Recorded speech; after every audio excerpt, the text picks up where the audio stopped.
Often on the news we hear the terms occupied territories, 67 borders, and illegal settlements.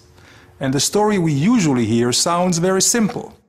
During the Six-Day War, Israel captured the West Bank from the Palestinians, refused the United Nations' demand to retreat, and illegally built settlements. But is that really the case? We'll start with a simple but extremely important question.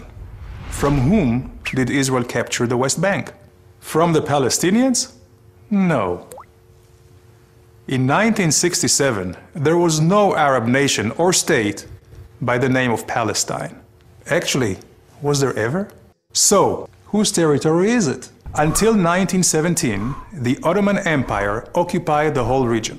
After losing in World War I, the Ottomans relinquished their 500-year control to the Allied forces, which decided to divide the old empire into countries. Britain recognized the Jewish people's historical right to their homeland.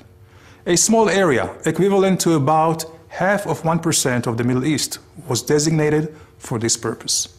But wait a second, do you realize what happened? The Jewish homeland originally included not only the West Bank, but also the East Bank of the Jordan River.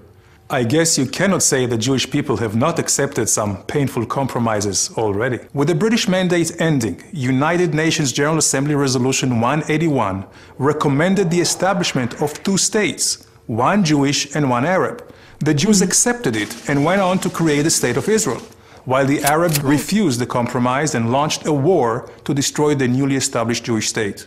At the end of the war, a ceasefire line was formed, where the Israeli and Arab forces stopped fighting. At the insistence of the Arab leaders, this line was defined as having no political significance. So, although this line is commonly referred to as the 1967 border, it is not from 1967, and it was never an international border. So, let's return for a moment to our illustration and examine the complete chain of events. Israel's presence in the West Bank is the result of a war of self-defense. The West Bank should not be considered occupied because there was no previous legal sovereign in the area, and therefore the real definition should be disputed territory. The 1947 partition plan has no current legal standing, while Israel's claim to the land was clearly recognized by the international community during the 20th century. That is why the presence and construction of Israeli settlements in the West Bank should not be considered illegal. So what's the solution for the dispute over the West Bank? Unfortunately, there is no magic solution.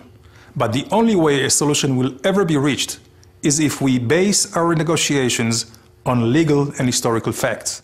So please, let's stop using the terms occupied territories and 67 borders. They're simply not politically correct.